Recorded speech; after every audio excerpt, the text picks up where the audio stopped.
Hello, Radio Magic here. I hope you're all having a fantastic morning, day, or evening, wherever you are on the planet right now. As most people can already tell from the thumbnail, I'm trying something new today, a Pokemon challenge. I've seen quite a lot of people already give this a go, and I thought it looked like a right laugh, so I thought I'd give it a try. I'll see how this video goes and decide if I want to continue these challenges in the future, but today, for the first time, I'm going to find out, can I beat Pokemon Emerald with a single Duskull? So let me set some context. Duskull is one of my favourite ghost type Pokemon. However, I didn't want to make the challenge too easy, so I thought I'd use his pre-evolution. So Duskull has some okay stats. He's pretty bulky, but he has some super low HP. Luckily, ghost type moves are physical in Generation 3, so at least we get a small increase to our attack. He gives us some pretty sweet TMs, giving us some sort of coverage. So we start the game as normal in the back of the moving van, and it's still not obvious to me why we're riding in the back. It feels like super bad parenting to have your child in the back with the boxes while you ride up front. Anyway, I'm not a parent, so I wouldn't know. But anyway, this is probably a good time to jump into some of the rules of the game. Rule 1, I'm only allowed to use one Duskull in battle, and I'm not allowed to evolve it throughout, as that would certainly make the challenge too easy. This being said though, I am allowed to use other Pokemon outside of battle for HM purposes, otherwise the challenge will just simply be impossible. I'm not allowed to use items in battle, so that means no healing. However, I can use them outside of battle. And I won't be using any cheats throughout the game, but I will be using the speed up feature on the emulator during some of the battles. And I think that's going to become quite obvious why I'm doing that in a minute. Okay, so our first problem occurs right at the start of the game. So what I've done is I've replaced Mudkip with Duskull using the Universal Pokemon Randomizer. This is just so our opponent's going to pick Sceptile, the grass type, and they'll have that later on. I thought this was the best choice so that our opponent doesn't have Mudkip, a part ground type, when Duskull has Levitate, or Blaziken, who is a part fighting type. I named him Mr. Skull because I am tragically bad at naming Pokemon. Hopefully you guys can leave some better suggestions in the comments down below, and I hope I get better at naming them as these episodes go on. So our first battle is a Zigzagoon. Normally the player would just smack down this Pokemon without breaking a sweat, but Duskull, well, Duskull can't hit it. Yeah, Duskull only knows 3 moves off the bat with Leer, Disable and Nightshade. Our only attacking move can't hit normal types. And in addition to this, Nightshade only deals damage equal to the user's level, so over leveling Mr. Skull won't make this attack a one-shot at almost any point through the game. However, I still think this move is going to come in handy throughout the run, but for now we're stuck wasting all of our power points. Yes, all 65 PP and struggling our enemies down. Okay, so for people who don't know, Struggle is an attack that can only be used when the user has no power points left for any of their moves. And remember, Struggle deals recoil damage to the user after each use. Combine that with Duskull's shoddy HP, and we have ourselves a potentially very slow start. The first attacking move Mr. Skull is going to learn is Pursuit, a dark 40 damage special attacking move at 27. Now that we mention this, he only learns one other attacking move via level up, which is Future Sight. Seriously guys, when I started this challenge, I had no idea how awkward this would be. We're going to have to struggle through every normal type until we learn Pursuit later on in the game, or we find a TM. Anyway, we struggle on through and have our first rival battle. May gets destroyed. She spends her only 3 turns using Leer, and we take her down with 3 Nightshades. However, the easy run stops there. Shortly after, we bump into this guy. Okay, so this guy has a level 4 Zigzagoon and a level 3 Tailo. So we have to waste all of our PP to use Struggle. And then with the recoil damage from Struggle, when he sends out his Tailo, Mr. Skull is just far too weak and gets KO'd real fast. Lucky for us, we can skip this trainer. However, unlucky for us, the next trainer we have the exact same problem. Ugh. We are going to have to grind a little bit and try and avoid as many of these battles as possible. I'm not going to go over every difficult battle, as this video will be about 2 hours long, so I'm just going to skip to the more relevant battles. Oh, and by the way, we're just about to learn Foresight, a 40 PP non-attacking move. Yeah, great. Another 40 turns to waste in battle. I think the best strategy at the moment is just going to be to use Struggle in the early game and sort of heal Mr. Skull outside with potions and whatnot.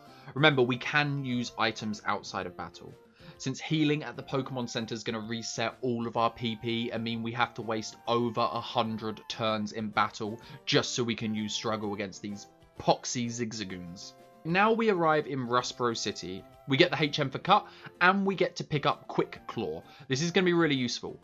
In this run, we are allowed to use held items in battle, so I'll be using this. It probably won't be too relevant now since we are over level, but it might come in handy since Duskull does have some pretty bad speed. By the time we battle through the trainers at Roxanne's gym, we're already level 17, so I thought I'd give her a shot. She was actually surprisingly easy. We basically just used Nightshade the whole way through to KO her team. She actually gave me a bit of a fright when her Nosepass ate its Oranberry, and then she healed with 2 potions as we were super close to running out of PP, but we did it first time, just in the nick. And with that, we have our first gym badge. Next, we're going to head on our journey north by getting back the Devon goods, as we always do. The Grunt was a complete pushover, nothing to really talk about here, and shortly after we need to battle our rival May again. Hopefully she's going to be harder this time. Nope. We 2-shot her Wingull with 2 Nightshades, and then we go for an instant replay and 2-shot her Trico. It's kind of great how consistent Nightshade is. It's pretty much always 2-shooting enemies, but I wonder how long this is going to last for. Straight away, we head to Dewford Town to deliver the letter we were given. I decided to challenge the gym straight away, as it's a fighting type, so our typing's pretty good, and we're kind of the same level, so I thought it'd be a fairer fight. Okay, so Brawly decided to send out his Machop first. We haven't gone back to the Pokemon Center, so we aren't at full health, and we've used all of our Nightshade PP, but we'll see how we do. I decided we wouldn't have enough PP to finish the fight, so I started wasting all of our power points for our other moves, with a plan to struggle through this battle. After what seems like an eternity, we use Astonish. Due to using all of them Leers, Machop goes down in 1 hit. Pretty easy. Okay, next is his Meta-type. We go for another Astonish as he goes for Bulk Up. This looks like it's going to be a 2-shot, but then he comes out with the Reflect, further lowering our attack power. We use another Astonish as Brawly uses a Super Potion, but it doesn't matter since it's a critical hit and we get to knock the Meta-type out. Finally is Makuhina. We only have 1 Astonish left and it does an embarrassing amount of damage. And now we need to struggle. There's not really much to talk about here. We just go back and forward struggling and he hits us a little bit, dealing very minimal damage. After a very, very long time, we finally took it down with minimal HP left, winning us the Knuckle badge.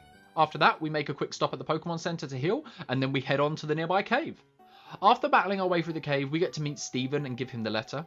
He rewards us with TM47 Steel Wing, yet another TM we can't use. At this point in the run, I would take any non-ghost attacking move just so we can hit normal types. It seems to really be slowing us down. As we reach Slateport City, I decide to beat all of the nearby trainers. I assume that I'd need the levels anyway, and I'd rather just get them now. During this time, we leveled up and learned Confuse Ray. I have a feeling this move is going to be really useful later on. I decided to forget Leer instead of Disable. Disable's probably going to be more useful, and it might have some corner fringe cases where it's good. Next, we get to head to the museum to stop Team Aqua and acquire a Diamond in the Rough. TM Thief. Thief is a 40 power dark type attacking move that has a chance to steal the opponent's held item. This means we can finally hit normal types and we don't have to struggle. I decided to hold off on deleting Disable as I'm holding my breath that it's still going to pull its weight. I'm not sure honestly if this is going to be a mistake or not. This is going to be trial and error. Anyway, we need to fight the Grunts to defend the captain's honour. The first Grunt has a Kavana. It's faster than us, hitting a super effective bite. We skip a turn due to flinching, and after 2 more bites, we're knocked out. Yeah, let's give this another try. This time I decide to use Disable to stop it using its bite, but instead Kavana goes for Focus Energy. I then use a Confuse Ray to try and get a confusion hit. Kavana uses Leer, meaning his bite is going to hit even harder now. We get the hit with Confusion and finish him with a single Nightshade. The second Grunt gets completely destroyed as we just Nightshade our way through his team. Next, we head north to face our rival again. Nothing really to cover here, we just blasted through our team. We did learn Pursuit though, which I decided to replace with Thief for the extra PP. Yeah, turns out we didn't really need Thief. We've already struggled through 27 levels, I guess our pain's over. When we hit Moorville Town, I pick up the coin case in case we're going to need it later on. The game corner has some useful TMs, but we can't afford them just yet. Wally gets one shot, and I decide to give the gym a try before fighting any of the nearby trainers. So Watson's a little bit different to the last gym leaders we've faced. He leads with his Voltorb. He uses Spark as Mr. Skull goes for Pursuit just to see how much damage it does. Yeah, not surprisingly, it's not a lot. Voltorb uses another Spark, paralysing us, and we skip our turn due to paralysis. We use a few more Nightshades as Watson uses a Super Potion. Eventually we take it down with only a little health. Electride sets up a Howl as we go straight for damage. A Quick Claw activates, allowing us to attack first to KO it. Then comes Magneton, who finishes us off straight away with a Shockwave. Okay, so I decided to give it a few more attempts, but the furthest we can get is Manectric. By this point we can't take a single hit and we always just go straight down. I decided to spend some time doing some leveling on the nearby trainers to see if we can give it another attempt. We try again at level 35. We get a quick KO on Voltorb thanks to our Quick Claw activating, so we can go first. Electrite goes down without dealing any damage to us as he just uses Leer. I know Magneton is a 2-shot with Nightshade. I thought I might be able to take out Manectric with 2 attacks due to the increased level, but this turns out not to be the case.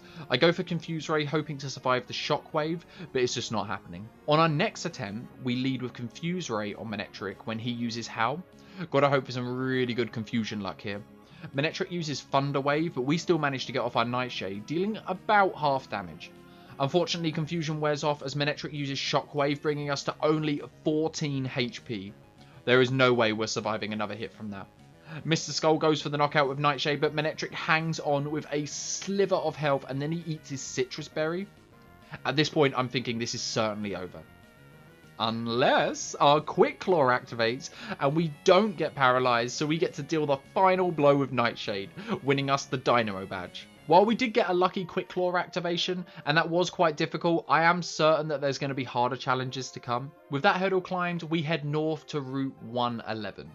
We mop the floor with a family of trainers that reside at the start of the route. We basically just slammed Nightshade and Pursuit until we KO'd them all. We were given the Macho Brace, which is a held item that increases the amount of effort values gained in battle, but lowers the user speed. It's probably something we're not going to worry about too much, as I don't want to focus too hard on EVs and IVs.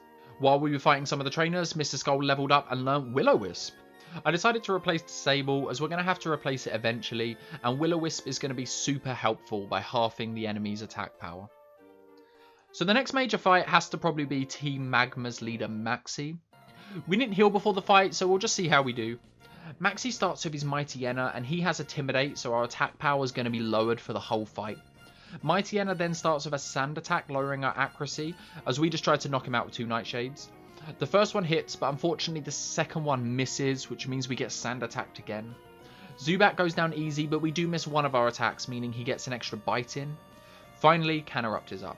We miss our attack as he gets super pumped up with Focus Energy. We then miss our second attack as Canerupt uses Magnitude, an attack that does not hit us because of Levitate.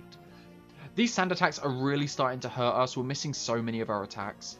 With all of our Nightshade PP gone, I decided that we would just need to play the long game and hope for some confusion luck. After some pretty good luck and a few weak Pursuit attacks, Maxi uses a Super Potion healing Canerupt. After 2 more Embers, we're knocked out.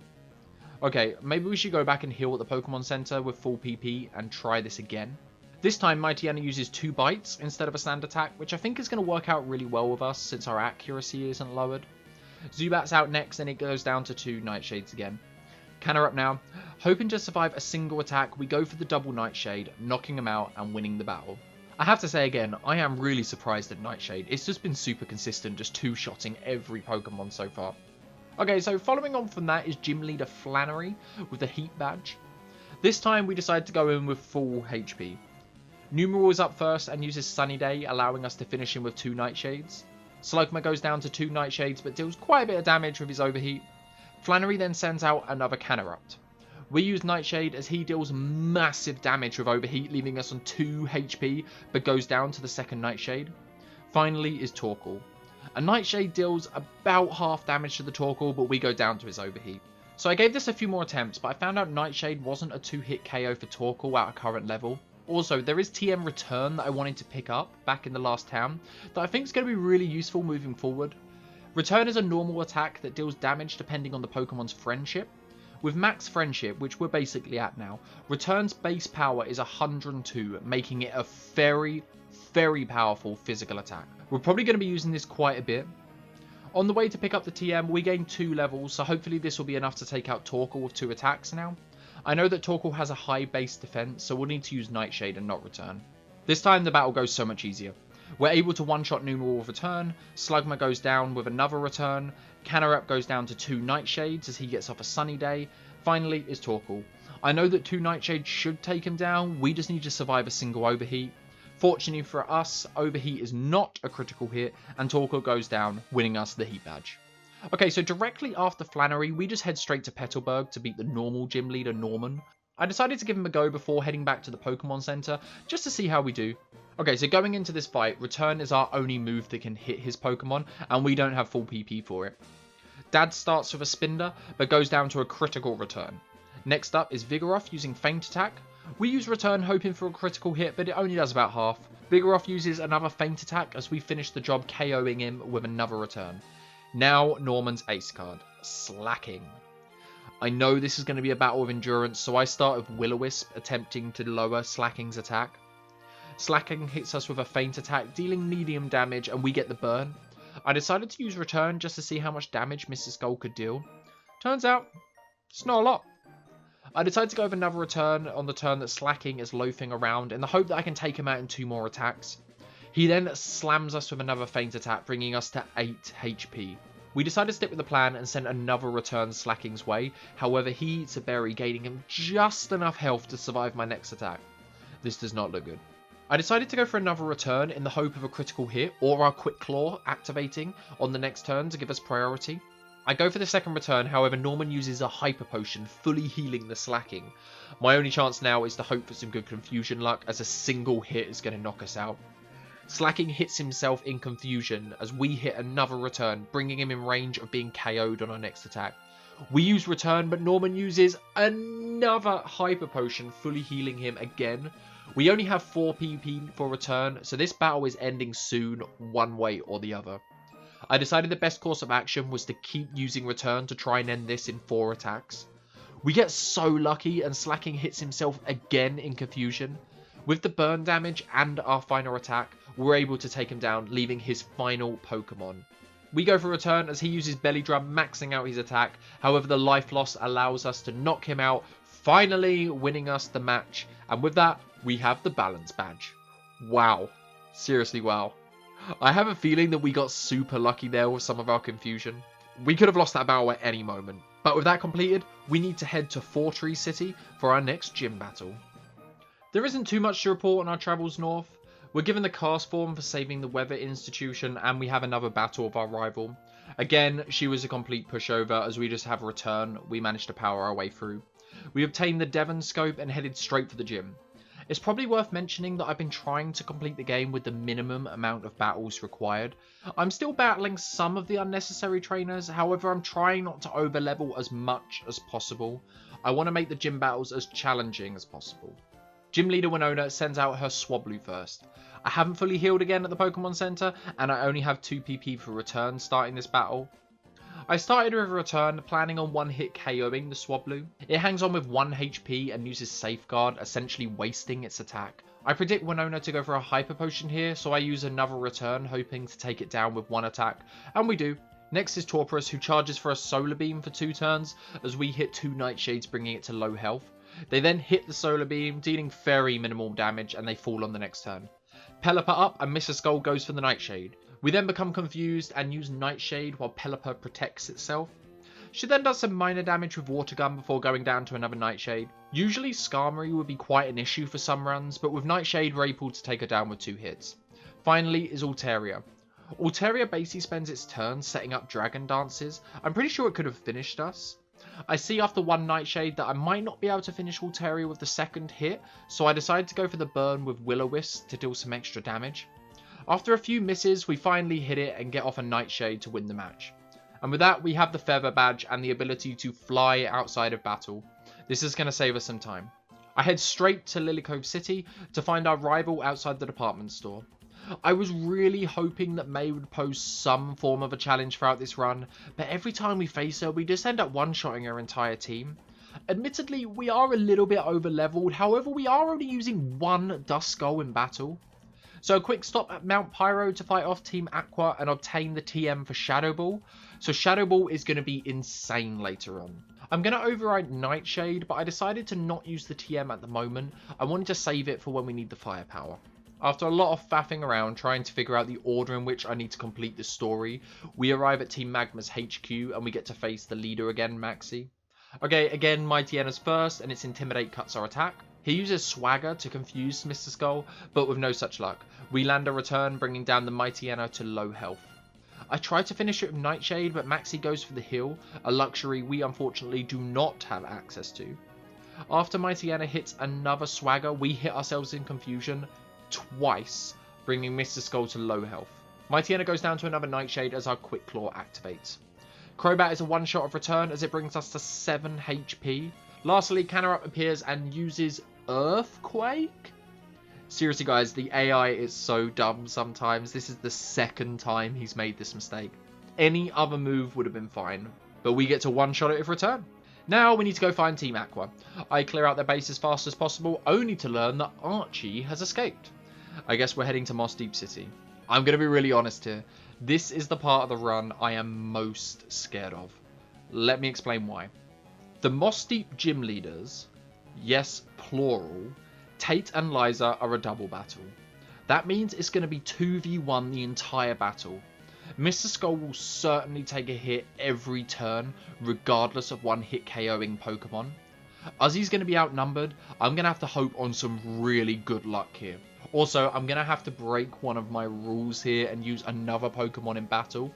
Unfortunately, a player is unable to challenge the gym leader without a second Pokemon. The gym leader simply refuses the challenge. I thought it'd be fair if I went and caught a Magikarp that only knows the move Splash. This should allow us to keep the run as fair as possible. I assume I'm going to need to overlevel even more than I am, but I thought I'd give it a go just to test the waters, see how many more levels we need to gain. Magikarp goes down to a single Psychic as we deal very little damage with return to Claydol. I decided to go for the Xatu instead, but unfortunately it's not enough to take it down in one hit as Mr. Skull takes a Psychic for about a quarter of its health. We then become confused as we take an Ancient Power from Claydol for even smaller damage on us. The cherry on top of the cake is we get to hit ourselves in confusion. Mr. Skull takes down Xatu on our next attack and out comes Lunatone. We take a Psychic and get put to sleep by Lunatone. Yeah, this feels really tough. We can't even make it to its final Pokemon. I'm going to have to think of something else. After a few more failed attempts, I decided this would be a really great opportunity to teach Mr. Skull Shadow Ball for some extra power, and then we'll see how we fare. Magikarp goes down straight away again as we hit a massive Shadow Ball on Xatu, knocking it straight out. Claydol goes for an Earthquake again, Quick Claw activates, and we get to one-shot the Lunatone and take moderate damage from Claydol's Psychic. The Solrock isn't quite a one-shot as it sets up a Sunny Day. Lucky for us it eats its berry, gaining its health. Now Tate and Liza shouldn't use a potion. We take a small amount of damage again from Ancient Power and get to finish the Solrock. And finally, we get to turn our attention to this Claydol. One single Shadow Ball and it is down for the count. And that gives us the Mime Badge. I genuinely thought this battle was going to be much harder than it was, but never mind, I am not complaining. I was so scared for that battle. I seriously never would have guessed that Duskull could have brought us this far already. We can now use Dive outside of battle and we need to head towards the Seafloor Cavern. We have the fight with Steven as our ally, but it's pretty easy and we beat it first time. The same can be said for Archie, as we just end up using Return to power through his team. Not much to say here. Kyogre awakens and starts to wreak havoc across the land, but don't worry guys, it's up to us to stop it. We rapidly go to the Sky Pillar to awaken Rayquaza to put an end to this madness, and we are rewarded with a beautifully styled cutscene in the city as we attempt the final gym badge. Here's a tough gym leader. They start with Love Disc. It uses Attract, however we attack unfazed, taking it down with a single Shadow Ball. Next up is Crawdaunt. I know that from trying this battle a few times that Crawdaunt is not going to be taken down with 2 returns, and he's going to be left within potion range. Because of that, I decided to use Will-O-Wisp to try and get some chip damage, but in the meantime we get hit with Crab Hammer and we fall for Crawdaunt's taunt. Third up is Whiscash. I know from experience that any single attack will not take this thing down, so it gets time to set up a Rain Dance. Celio goes down pretty easy to 2 Shadow Balls, and finally is Kingdra. This is arguably the first brick wall we have faced. We get a lucky critical hit for the Shadow Ball, but we go down to a Water Pulse and Ice Beam. In case you weren't aware, this Kingdra also knows Rest and Double Team, and he will use them. I tried this battle around 10 times before I realised that it's just not plausible. I ended up fighting all of the nearby trainers in the gym to gain some extra levels. I don't want to overlevel as much as possible, but we really need some help here. I jump back into the gym battle and give it about another half a dozen more attempts before we get this run. We make it all the way to Kingdra, only taking about 24 damage and not being confused. He does the usual thing and sets up with his double teams as Mr. Skull goes straight for damage to put this thing down as quick as possible. We put it to low health as he gets the heal with a Hyper Potion. We keep slamming with Shadow Balls, but Kingdra keeps resting and setting up double teams. I'm pretty worried at this point that I'm going to run out of power points for Shadow Ball, so I use a few returns and a Confuse Ray. Kingdra rests again as we just keep going for damage. Fortunately, we take it down while it's asleep. Seriously, this battle requires so much luck. There was so many runs when I got confused early, missed due to double teams, or can't attack due to being infatuated with the enemy. But anyway, we get the Rain Badge, and with that, we get to move to the Elite Four. I'm going to skip ahead a little bit here in the interest of saving some time, as I'm aware of this video is so long already, and I don't want to waste too much more of your guys' time. I will mention though, we did actually have some trouble with Wally's Magneton, as we don't have a consistent way of dealing damage to it. It actually required a bit of grinding to get past. I tell you though, if we're struggling with this, I am super worried about the Elite Four. We also picked up the TM for Ice Beam from the Game Corner and Psychic from Victory Road. I couldn't be asked to navigate the abandoned ship for the Ice Beam. Okay, so before we move on to the Elite Four, I would really appreciate it if you have enjoyed the video so far to consider dropping it a like and possibly subscribing if you wanted to see some more Pokemon videos. This video is really different from anything else I've made on the channel so far, and I have to be honest, I'm having a lot of fun making it. It does require quite a lot of hard work and preparation, but if it's something people are interested in watching, I would love to make more of them. If you guys have any ideas of stuff you'd like to see on the channel, please drop it in the comments down below. But anyway, shameless plug over Elite Four time. First Elite Four member is Sydney. Mighty Anna cuts our attack with Intimidate, so that's fun. He lowers our accuracy and deals substantial damage with Crunch before going down to 2 Ice Beams. Cacturn is a one-shot with Ice Beam as she sends out Shiftry. This Pokemon can be an issue sometimes with Torment and Double Team, but lucky we have Ice Beam and get to put him straight in his place. Unlucky for us, it takes more than 1 Ice Beam to finish it off.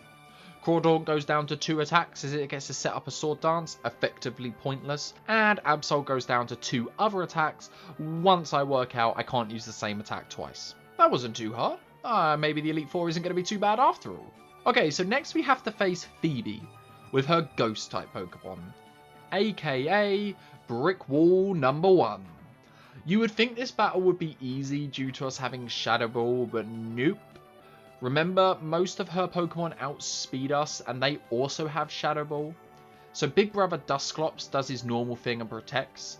We slam a massive Shadow Ball on our next turn, leaving her on about 1 HP. Duskull uses Curse, and ends the run. I know that with good RNG, we can take this thing down with 1 attack, so I decided to give it another go. After about 4 or 5 more attempts, we get a run where we take down the Duskull with 1 attack. However, Pokemon 2 and 3 from Phoebe are Bayonet. The first one will always use Will-O-Wisp or Shadow Ball. We are always able to take them down with 1 attack, if we could attack first. Mr. Skull's speed is just far too low, and their Shadow Balls deal massive damage to us, and we just go down to a second one. Wow, seriously? I tried this battle 20, maybe even more times, and we only ever get to a final Pokemon, but we are just too weak. I guess I was hoping for some Quick Claw luck. Eventually, I went away to grind to level 80 and give it another attempt. The grinding at this point isn't too long, but it's still really tedious. This run kind of goes much smoother. We one-shot Duskull pretty easy, and Bayonet goes down to a Quick Claw activation. We take a Shadow Ball from the second Bayonet, however we're able to hang on. The second Duskull is a one-shot, and finally is Sableye.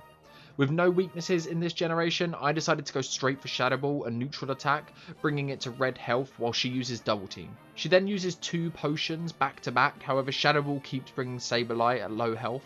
Finally, we win the battle as she runs out of potions, and seriously, no joke, this Elite Four member took ages along with the grinding. However, we get to heal up now and move on to the 3rd member. Now, you guys thought Phoebe was tough. You have not seen anything yet.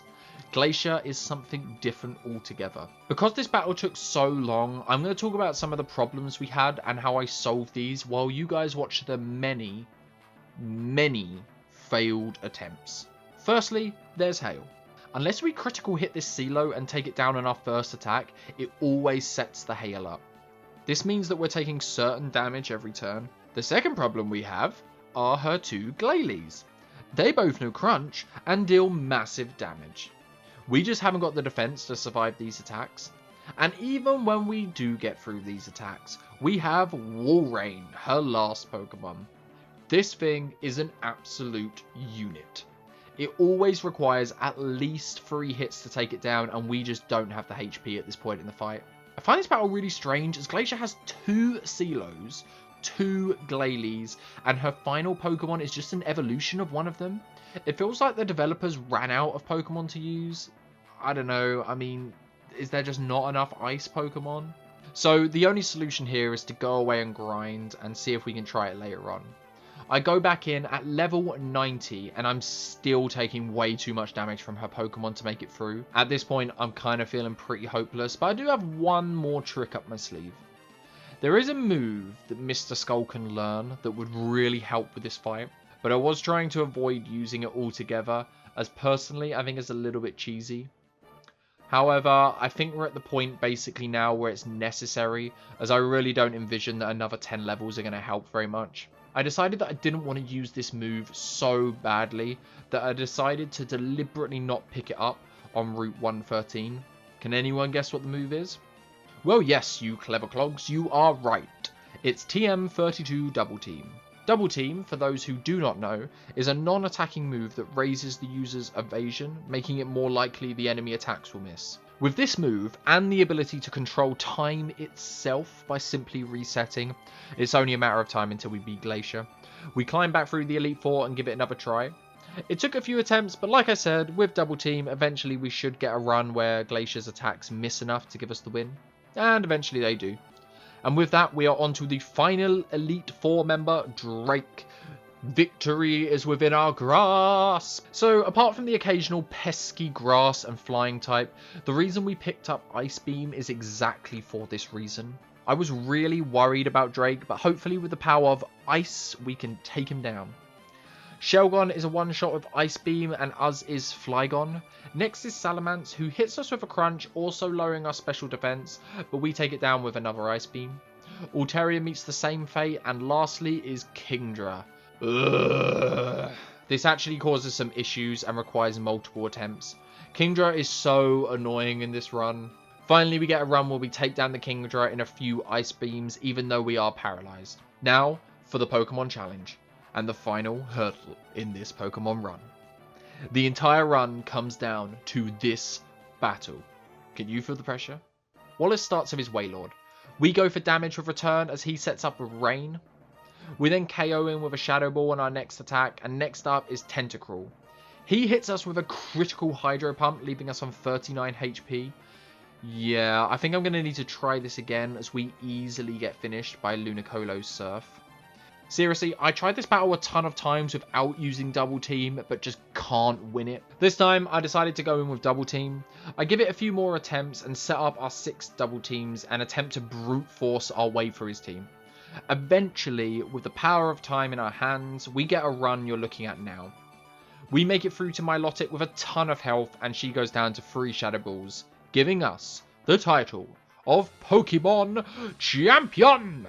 And with that humble Double Team victory, we have completed our Pokemon run.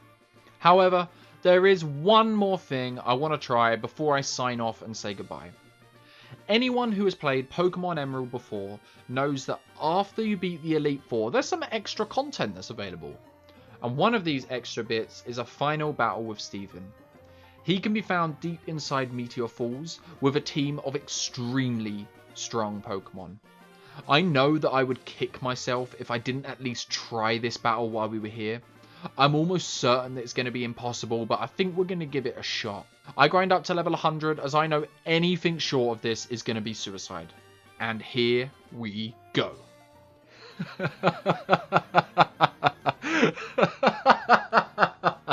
Okay, this fight is just hilarious. If you fought any of the battles before this were challenging, this just takes the cake. So let's start with his first Pokemon, Skarmory. Skarmory knows Toxic, and if Toxic hits, it's GG. This happens about over half of the time, so you'd think the logical conclusion is to use Double Team to try and avoid this. Well, this rarely works, as Skarmory is faster than us, so unless our Quick Claw activates, we have to hope that Skarmory is in a good mood and will not poison us. So let's assume that we set up our Double Teams. The problems don't stop there. Skarmory knows Aerial Ace, an attack that never misses. So setting up Double Teams just won't work. Despite all of these problems, we sometimes do make it past the Skarmory, and we are met with the final, impenetrable, unbreakable wall, Metagross. Metagross always outspeeds us and knows Psychic and Shadow Ball, two attacks that one-shot us every single time. And this is where the run ends. I have to say, I am a little bit disappointed that we couldn't beat Steven. So, I set out to answer a question. Can I beat Pokémon Emerald with only one Duskull? Did I manage this? Well, I beat the Elite Four and the Champion. Is that the end of the game? The credits did roll. Or is beating the game winning the final fight with Steven? I guess it's up to you to decide. I really hope you guys enjoyed the video. I had a lot of fun making this, and I'm definitely going to be attempting more of these in the future. This took quite a lot of time to make and is very demanding, but now that it's finished, it all feels worth it.